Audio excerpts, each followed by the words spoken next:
E hoje eu estou aqui para apresentar para vocês, então, o paper Promoção da Diversidade nas Organizações, que responsabilidade social é essa? Esta é uma investigação que eu desenvolvo na minha pesquisa de pós-doutorado e que é orientada pela professora Andréa Silveira Taídes, da Universidade Luterana do Brasil. Então, inicialmente, nós trazemos uma contextualização, né, que mostram e que justifica, de certa forma, de onde vêm nossas inquietações de pesquisa ou por que pesquisar essas temáticas, né? Neste paper, nós unimos os termos diversidade, direitos humanos, a comunicação organizacional e a responsabilidade social corporativa. Mas por que nós fazemos toda essa trajetória, né? Toda essa caminhada? A comunicação organizacional é a nossa área de origem, nós somos relações públicas. E nós entendemos que a comunicação das organizações, das empresas, dos órgãos públicos, será esse campo de mediação e de construção de sentidos das práticas organizacionais. Assim como será por meio da comunicação que as organizações vão poder justificar e vão poder apresentar ou até mesmo responder para a sociedade frente a todas aquelas pressões que vierem desse ambiente externo, né? Seja de posicionamento, seja de atitudes, decisões, novos produtos, novos mercados a serem explorados. Mas é por meio da comunicação que todo esse processo vai acontecer. Aqui nós estamos falando então da diversidade e contemplando os direitos humanos e colocamos então a comunicação em relação também com a responsabilidade social das organizações, tendo em vista que várias empresas praticam políticas e ações de responsabilidade social amparadas em preceitos e valores de diversidade. No Brasil, nós temos uma população de aproximadamente 208 milhões de pessoas. Uma população que, se nós formos olhar suas características, né, 52% é formada por mulheres, 54% por negros ou pardos declarados, 24% de pessoas com deficiência e cresce o número de idosos e da população LGBT. Esses são dados do Instituto Brasileiro de Geografia e Estatística do ano de 2016. Então, hoje, em 2019, certamente esses dados, esses números, eles já sofreram alterações e muito provavelmente essa representatividade desses grupos, mulheres, negros, pardos, idosos, pessoas com deficiência, LGBTI, com certeza esses dados já aumentaram e já se modificaram nesse contexto. No ambiente organizacional, não é diferente. Nós deveríamos ter, na verdade, essa representatividade heterogênea da população. Porém, assim como na sociedade, nós temos vários grupos desses que são grupos invisibilizados ou grupos que sofrem com entraves e dificuldades para acessar determinados níveis de educação, determinados postos de trabalho, nas organizações também não é diferente. A gente também verifica esse contexto.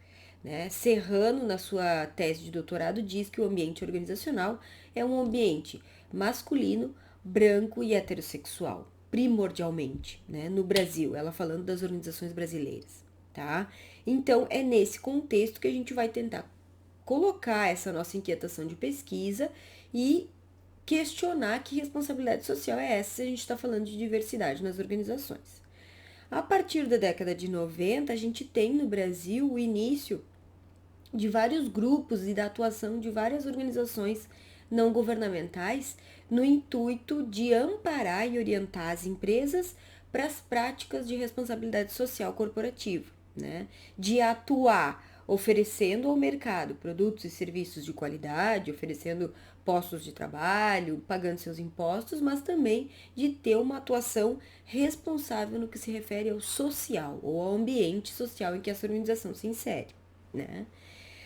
Só que o que a gente percebe é que muitas vezes as atuações em responsabilidade social corporativa elas são muito mais algumas bandeiras defendidas com vistas a uma projeção positiva no mercado do que propriamente um valor ou algo que a empresa realmente acredite e respeite, né? Nós temos a seguinte estrutura deste paper.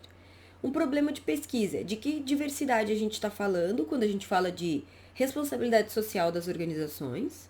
É um estudo de abordagem qualitativa com uma pesquisa quant, mas de análise descritiva. Nós aplicamos um questionário online e comparamos os resultados desse questionário online com o capítulo de liderança e cultura organizacional do mapeamento da comunicação na América Latina, do LCM. Então, procurando entender um pouco como nós nos amparamos teoricamente, a gente traz algumas citações aqui, principalmente da Fleury, em que ela fala: os brasileiros valorizam a sua origem diversificada, incluindo raízes africanas, presentes na música, na alimentação, no sincretismo religioso. Mas é uma sociedade estratificada, em que o acesso a oportunidades educacionais e as posições de prestígio no mercado de trabalho é definido pela origem econômica e social. Com essa citação, a gente justifica o fato de que discutir diversidade no Brasil, a gente precisa sim discutir e entender que muitas vezes a diversidade ela está amparada ou as populações invisíveis, né, nessa sociedade, elas estão amparadas em raízes históricas e sociais. Né? Então, isso faz com que diversos grupos fiquem à margem das discussões ou à margem dos postos de trabalho, dos locais de instrução e de formação. E é isso que a Fleury traz aqui. Então, é importante a gente lembrar que em Paris, em 1948, é quando é publicada e promulgada, então, a Declaração Universal dos Direitos Humanos.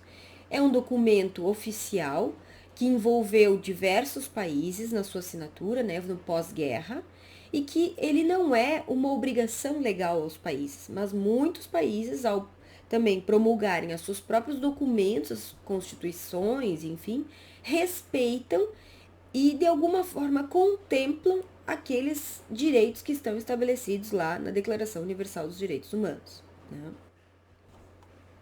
Aqui então nós chegamos no nosso percurso metodológico, o desenho da pesquisa, com a qualificação das duas pesquisas, né? A primeira aplicada por mim e a segunda nós vamos pegar apenas um capítulo para comparar esses resultados. Então aqui nós temos já os resultados. Ao serem perguntados os profissionais do mercado da comunicação, né, qual era a relevância da diversidade no posicionamento das suas organizações, não tivemos dúvida, né? A maioria, 84% praticamente, respondeu que é muito importante. Com certeza é muito importante. Quando a gente pergunta sobre tendências nas práticas comunicacionais, a gente tem que aproximadamente 52% dizem que a diversidade é uma tendência. E apenas 4,2% diz que a diversidade é uma realidade. Então a gente vê que, apesar de quase 82% dizerem que sim, com certeza, a diversidade é importante no posicionamento organizacional, apenas 4,2% indicam que ela é algo concreto, que ela é uma realidade, não é uma promessa, né, um vir a ser. Aqui nós também perguntamos, então, no dia a dia desse comunicador, né?